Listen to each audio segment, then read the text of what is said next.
그 삶과 신앙생활 위에, 그리고 우리가 소속한 이 공동체 위에, 또한 이 땅에 다함없이 주시는 하나님의 은혜와 사랑이 늘 충만하기를 기원드리겠습니다.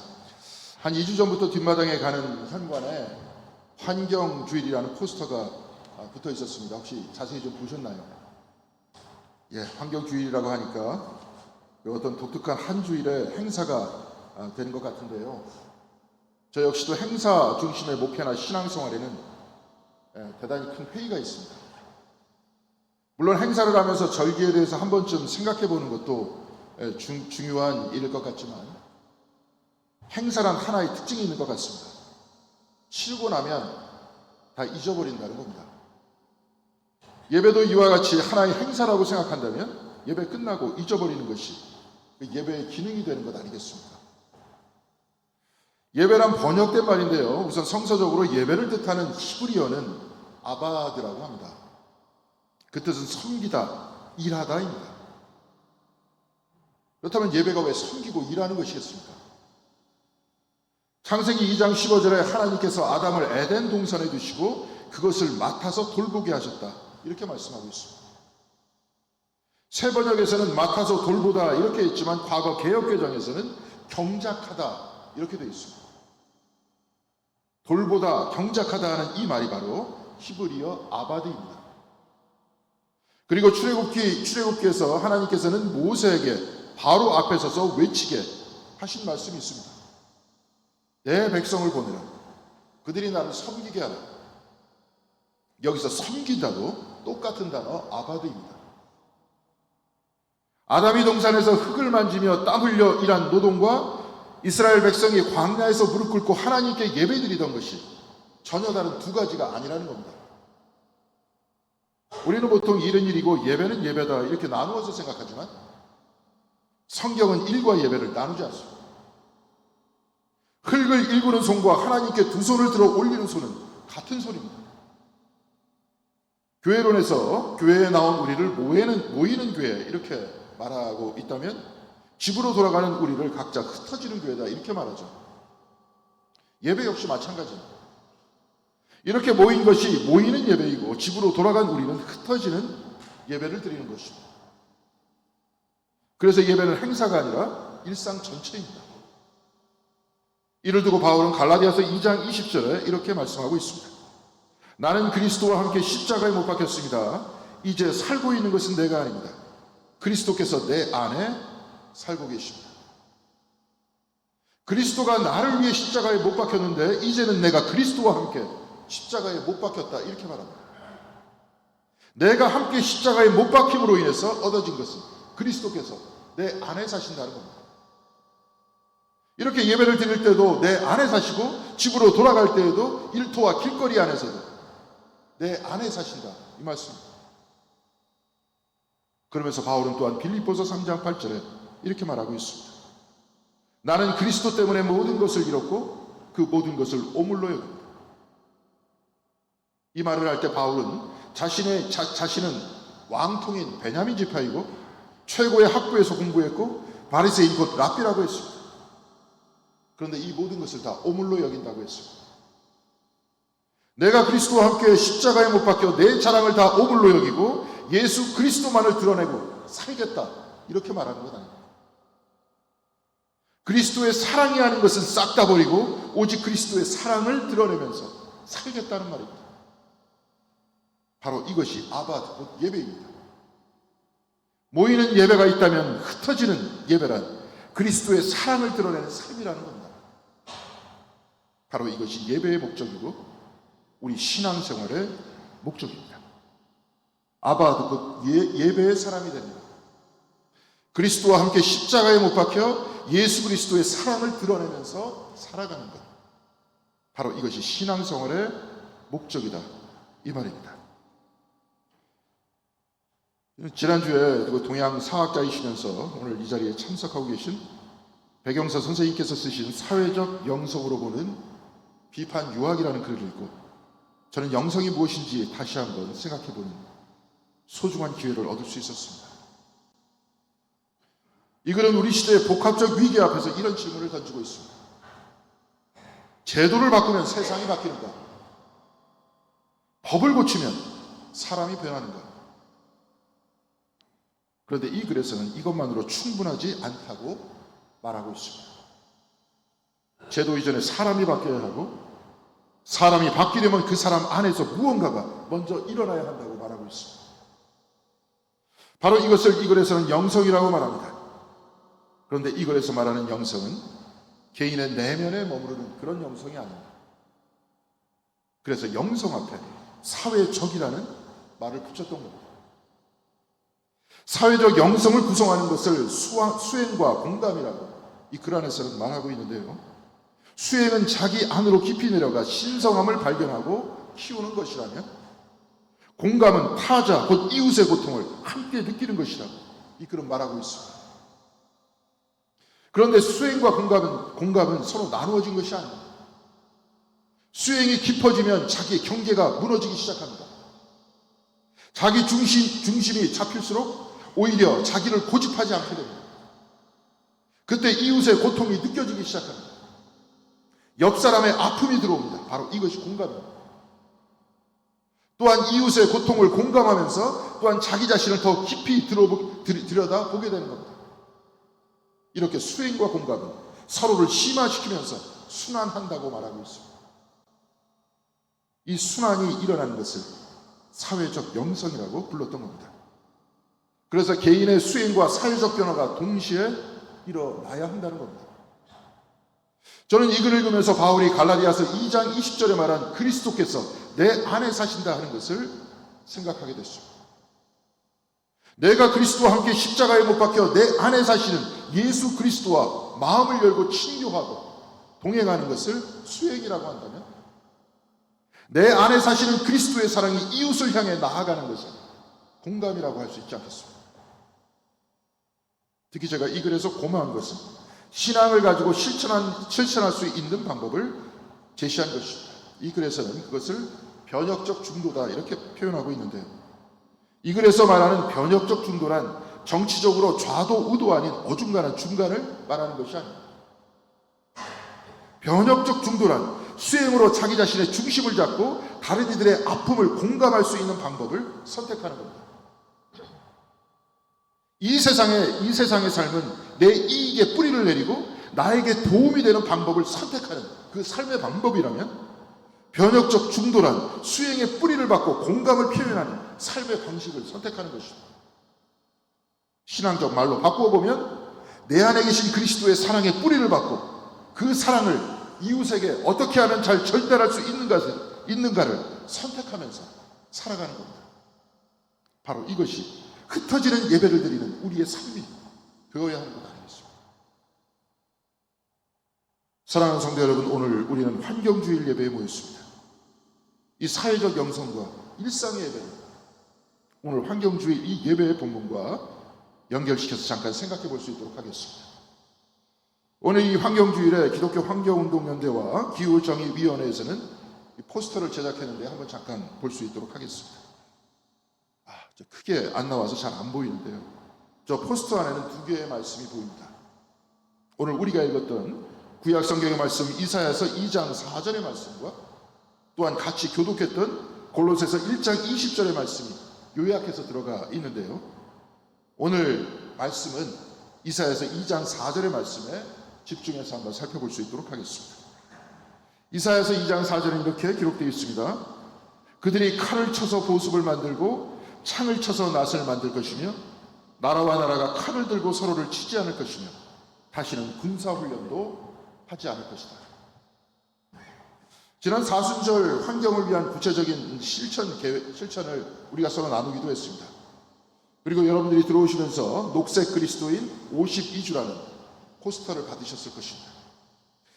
제가 교회에서 환경운동에 접하면서 들었던 생각 중 하나는 일상을 살아가는 평범한 사람들이 그 실천하기가 이게 아주 쉽지 않다는 겁니다. 이 포스터 안에서도 그것을 의식했는지 대체로 실천할 수 있는 것, 실천하기 쉬운 것들을 제시하고 있는데요. 그래도 때때로는 약간 어려운 것도 있습니다. 저는 이 환경주일에 제시된 두 개의 본문 말씀 중 이사야서 2장 4절의 말씀을 어떻게 우리의 일상에 실천할 수 있을 것인지를 그리고 그리스도의 사랑을 드러내면서 살 수 있는지를 이번 일주일 동안 좀 고민하면서 살아봤습니다. 요즘 교회에서 시편을 같이 읽으면서 시편에 할애하는 묵상 시간이 저한테는 좀 많아졌는데요. 그래서 그런지 오늘 말씀을 시편과 연결시켜 묵상하게 됐습니다. 칼에 관련된 시편의 구절 중 특히 저의 마음에 와닿는 몇몇 구절이 있었습니다. 시편 57편 4절에는 이렇게 기록되어 있습니다. 내가 사람을 잡아먹는 사자들 한가운데 누워 있어 보니 그들의 이는 창끝과 같았고 화살촉과 같고 그들의 혀는 날카로운 칼과도 같았습니다. 사람을 잡아먹는 사자, 곧 나를 해치려는 사람들과 같이 있다 보니까 그들의 이는 창끝과 같고 혀는 칼과 같았다고 말씀하고 있습니다. 또한 시편 64편 3절에 의하면 그들은 칼날처럼 날카롭게 혀를 베려 화살처럼 독소를 뿜어댑니다. 이렇게 기록하고 있어요. 야고보서 3장 6절에 시편의 기자들이 말하는 혀에 관해서 말씀하고 있는데요. 혀는 불의의 세계입니다. 혀는 우리의 몸 한 지체이지만 온몸을 더럽히며 인생의 수레바퀴에 불을 지르고 결국에는 혀도 게헨나의 불에 타버립니다. 이렇게 기록하고 있습니다. 혀는 불과 같이 온몸을 태우고 인생의 수레바퀴에 불을 지르고 결국 혀 자체도 불에 타버린다고 하는데요. 여기서 게헨나는 예루살렘 남서쪽에 있는 쓰레기 소각장입니다. 이 소각장을 때로 지옥으로 묘사하기도 하는데요. 바로 혀가 혀를 통해서 나오는 말이 남을 태우고 자신도 태운다는 말입니다. 이렇게 보면 칼을 쳐서 보습을 받는다는 이 말씀은 우리의 말로 해석할 수 있을 것 같습니다. 혀는 남을 찌르는 칼이 될 수 있지만 또한 평화를 일구는 보습이 될 수 있다는 말입니다. 프랑스의 심리학자인 자크 라칸은 무의식은 언어로 구성되어 있다 이렇게 말했습니다. 이게 무슨 뜻이겠습니까? 그는 그의 에크리라는 대저에서 무의식은 막연한 충동이나 이미지가 저장된 장소가 아니라 기표, 곧 언어들의 차이와 결합관계에 의해서 작동하는 체계라고 말하고 있습니다. 쉽게 말해서 이 말은 이미지와 충동이 언어에 의해서 구조화되어 있다 이 말입니다. 무슨 말인가 하면 우리는 어릴 때부터 이런 말을 들어왔죠. 남자는 울면 안 돼. 이런 말이 머리에 들어가면 이 말을 듣고 이 말이 무의식 안에 자리 잡은 사람은 어른이 되어서도 슬픔이 올라올 때마다 자기도 모르게 그 슬픔을 억누른다는 겁니다. 공부 못하는 사람 취급 못 받아 이런 말을 자주 들은 사람은 나이가 들어도 쉬고 싶어도 마음이 늘 불편합니다. 누가 옆에서 좀 쉬어도 된다고 말해도 겉으로는 그 말을 받아들인 것 같지만 마음속에는 그 말을 받아들이지 못합니다. 그래서 항상 뭔가를 해야 마음이 편안합니다. 바로 이런 의미에서 자크 라칸은 무의식은 말로, 언어로 구성되어 있다 이렇게 말한 겁니다. 무의식을 구성하는 말에는 나쁜 말만 있는 것이 아닙니다. 좋은 말도 많이 있습니다. 사람답게 살아야 한다. 형제들끼리 싸우지 말라. 남 욕하는데 시간 쓰지 말라. 정이 있어야 사람이다. 하늘은 우리 모두를 보고 있다. 이런 말 어릴 때부터 많이 들어오지 않았습니다. 이런 말들도 똑같이 우리의 무의식에 새겨져 있습니다. 사람답게 살아야 한다는 말을 들으면서 자라난 사람은 이웃의 아픔에 늘 마음이 열려 있습니다. 정이 있어야 사람이다 하는 말을 들으며 자란 사람은 낯선 사람의 슬픔 앞에서도 마음이 움직입니다. 어제 MBC에서 토종뼈를 발굴해서 재배하는 사람들에 관한 보도가 잠깐 나왔는데요. 우리나라에는 토종뼈만 1451종이라고 합니다. 몰랐습니다. 저도. 쌀은 그냥 쌀인 줄 알았는데 이렇게 종류가 많았습니다. 토종뼈를 되찾기 위해 일생을 바친 이근희 씨는 지금 폐암 4기에 있어서 몸이 아주 불편한 가운데 있어서 과거에 저도 그를 알고 있었지만 지금은 걷지도 못하고 휠체어 위에 앉아 있었습니다. 그런데 이 보도에서 장경진 씨라는 레스토랑 셰프는 이렇게 말했습니다. 토종뼈를 모르는 분들이 많다 이렇게 말하면서 밥을 나누어 먹는 게 우리나라의 문화라고 생각하고 토종쌀을 사용해서 밥을 만드는 게 의미가 있다고 생각한다. 이렇게 말했습니다. 저는 이 말을 들을 때 저의 가슴이 한켠이 뭉클해지는 것을 느낄 수 있었어요. 아마도 정이 있어야 사람이다, 서로 나누어야 한다는 말이 내 안에 들어왔기 때문에 밥을 나누어 먹는 것이 우리나라의 문화라고 생각한다는 그의 말에 갑자기 마음이 뭉클해졌던 겁니다. 아마도 비슷한 시대에 살고 있는 우리 모두 비슷한 마음을 가지고 있을 것 아니겠습니까? 말이 무의식을 만들고 사람의 생각을 만들고 행동을 만들고 또한 문화를 만들고, 그리고 이 말의 문화 안에 지금 우리가 살아가고 있는 겁니다. 그렇다면 우리가 평소에 무심코 내뱉는 말 한마디가 얼마나 중요한지 깨닫게 되지 않습니까? 그 말은 단지 허공으로 사라지는 그런 소리들이 아닙니다. 그 말은 누군가의 무의식 속에 들어가서 평생 그 사람 안에서 작동하는 목소리가 될 수도 있습니다.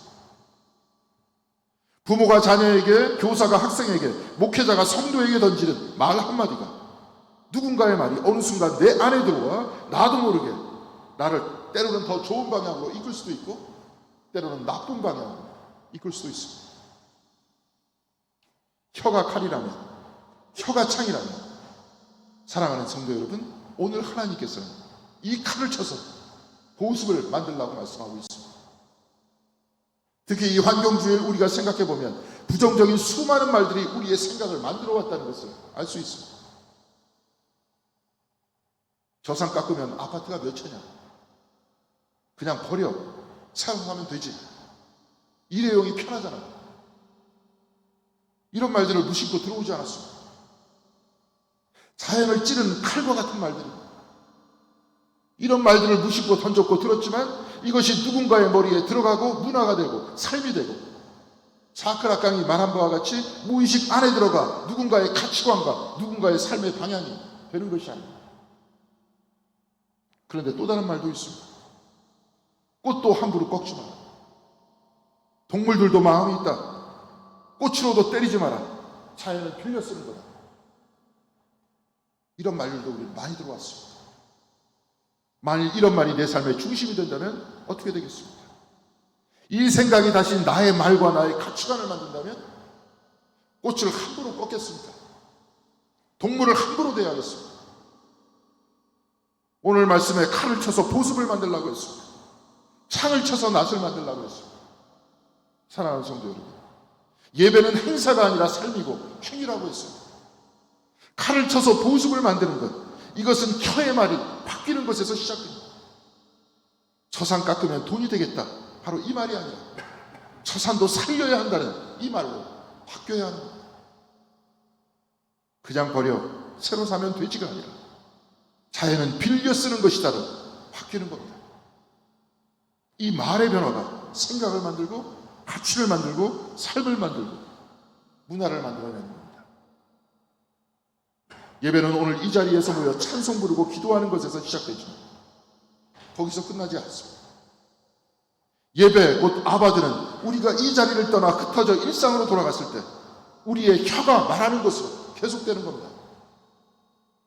우리 입에서 나오는 말이 누군가의 무의식에 새겨지고 그 사람의 삶의 방향이 된다면 우리가 입을 여는 그 순간도 아바드, 곧 예배의 자리가 되는 것 아니겠습니까?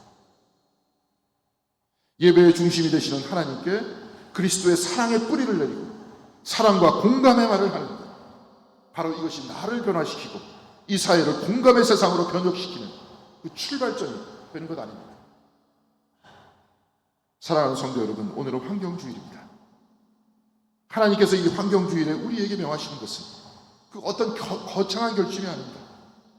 하나님께서 칼을 쳐서 보습을 만들고 창을 쳐서 낫을 만들라고 하신 것은 우리의 말이 상처가 아닌 치유의 말이 되고 환경을 살리는 것이 바로 이 말에서 시작되어야 한다는 것이 아니겠습니까? 말이 무의식과 생각을 구성합니다. 말이 삶의 가치를 만들어냅니다. 특히 이 환경주일, 자연을 바라보며 마음을 울리는 말씀을 찾아내고 그 말씀이 우리가 일상에 우리 입술로 나가는 그러한 말이 되어야 하는 겁니다. 오늘 우리가 읽은 복음서의 본문에 주님께서는 하늘의 새를 보고 오늘 피었다 내일 아궁이에 들어갈 들풀이 한없이 아름다운 꽃을 피우고 있다고 하시면서 바로 이들을 보고 배우라고 말씀하셨습니다. 창세기 2장에는 하나님께서 이 땅을 정원과 같이 아름답게 만드시고 그 가운데 사람을 두었다고 말씀하고 있습니다. 시편 33편 6절에서 7절까지는 이렇게 말씀하고 있습니다. 주님은 말씀으로 하늘을 지으시고 입김으로 모든 별을 만드셨다. 주님은 바닷물을 모아 독을 담으셨고 그 깊은 물을 모아 창고 속에 넣어두셨다고 했고, 이사야서 55장 10절에서 11절에는 비와 눈이 하늘에서 내려서 땅을 적셔서 싹이 돋아 열매를 맺게 하고 씨 뿌리는 사람에게 씨앗을 주고 사람에게 먹거리를 주고 나서야 그 근원으로 돌아가는 것처럼 나의 입에서 나가는 말도 내가 뜻하는 바를 이루고 나서야, 내가 하라고 보낸 일을 성취하고 나서야 나에게로 돌아올 것이다, 이렇게 말씀하고 있습니다.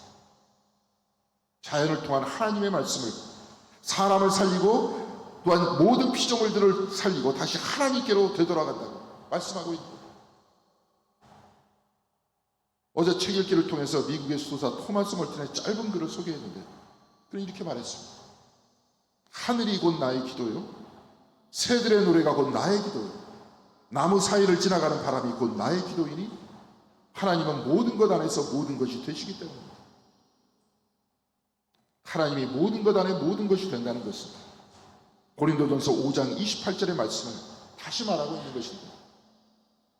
토마스 멀튼은 자연 안에 임재하신 하나님과 마음을 열고 만나는 것이 바로 기도라고 했습니다. 이 기도가 그의 말이 되고 이 말이 그의 글을 읽는 사람들의 무의식 안으로 들어가고 언젠가는 토마스 멀튼과 같이 하늘을 볼 때, 흔들리는 나무를 볼 때, 새와 동물을 볼 때 이것이 나의 기도가 되는 날이 와야 되는 것 아니겠습니까? 사랑하는 성도 여러분, 칼을 쳐서 보습을 만들어라. 이 세상의 욕망의 말을 쳐서 하나님의 사랑의 말씀으로 변화시켜. 이 말씀이 저와 여러분의 마음 안에 들어가시기 바랍니다. 바로 이것이 사회적 영성의 출발점입니다. 그리스도의 사랑의 뿌리를 내리고 칼이 아닌 보습의 언어, 회복과 살림의 언어와 말을 선택하는 것이 우리가 할 수 있는 변혁적 중도의 출발점이고 흩어져 드리는 예배의 출발점이 되어야 하는 겁니다. 그래서 오늘부터 쓸 수 있는 말 한마디를 제가 여러분들과 간단하게 한마디 나누어 보도록 하겠습니다. 따라해 보시기 바랍니다. 저 나무도 살려고 한다. 저 나무도 살려고 한다. 모두 살려고 한다. 모두 살려고 한다. 다시 한번 반복해 보겠습니다. 저 나무도 살려고 한다. 저 나무도 살려고 한다. 모두 살려고 한다. 모두 살려고 한다. 오늘 집으로 돌아가실 때 이 말씀을 한번 기억해 보셔서 나무를 바라본답니다. 이렇게 한마디 해보시기 바랍니다. 그리고 가정에서도 한마디 해보시기 바랍니다. 성경의 말씀이 저와 여러분의 마음과 생각을 만들기 바랍니다. 또한 그래서 이 마음 안에서 나오는 이 말씀이 나와 가족들 앞에서, 세상 앞에서 나오는 우리의 말이 되기를 바랍니다. 그래서 이 땅이 하나님께서 만드신 정원으로 회복되는 그날까지 우리 입술에서 나가는 말이 칼과 창의 말이 아니라 보습의 말, 낫의 말이 되기를 바랍니다. 이를 위한 헌신의 사람들이 우리 교회와 우리 주변에 충만하게 더 많이 생겨나서 우리가 조금씩 미래를 희망하고 하나님 나라를 소망하고 그 땅 안에서 감사하게 살아갈 수 있는 우리의 삶과 우리의 인생이 되기를 주님의 이름으로 간절히 기원드리겠습니다. 아멘. 기도하시겠습니다. 사랑하는 내가 충만하신 하나님, 감사드립니다. 우리가 바뀌어야 된다고 말하고 있지만 예배를 통해서 예배드리다가 가정으로 돌아가 잊어버릴 때가 많습니다. 그러나 주님, 우리의 마음과 우리의 생각을 고쳐주셔서 우리의 예배가 우리의 일상을 통해서 지속되고 있음을 깨달아갈 수 있도록 도와주시옵시고, 특별히 그것이 우리의 말을 통해서 계속되고 있음을 알 수 있도록 도와주시옵소서. 성경을 사랑하고 말씀을 사랑할 수 있도록 도와주시고 찬양을 사랑할 수 있도록 도와주시옵시며, 바로 그것이 우리의 마음과 생각을 만들고 또한 그것이 우리의 입술에서 나가는 말로 만들어서 주셔서 주님의 말씀과 주님의 사랑이 우리 가정과 우리의 공동체, 우리가 만나는 사람마다 또한 퍼져나갈 수 있도록 도와주시고, 그것이 그들의 삶이 될 수 있도록, 또한 우리가 살아가는 삶과 반경의 문화가 될 수 있도록 인도하여 주시옵소서. 바로 변화는 여기서부터 시작된다고 우리는 굳게 믿을 수 있도록 도와주시고, 그리스도의 사랑과 그리스도의 말씀의 뿌리를 받고 조금씩 우리의 말과 우리의 언어를 변화시킬 수 있는 우리의 삶이 될 수 있도록 인도하여 주시옵소서. 그리하여서 우리가 교회에 찾아올 때마다 서로 대화를 나눌 때마다 충만하고 감동적인 말을 나눌 수 있도록 도와주시고 바로 이곳에서의 삶이 우리의 삶과 우리의 문화가 될 수 있도록 인도하여 주시옵소서. 환경을 위해서 기도드립니다. 우리가 할 수 있는 가장 작은 일은 우리의 혀끝에 달려있음을 또한 우리가 기억할 수 있도록 도와주시고 창조 세계 안에서 하나님의 음성을 들을 수 있는 우리 마음의 문을 열어 주시옵소서. 이 모든 말씀 우리 주 예수 그리스도 이름으로 기도드렸습니다. 아멘.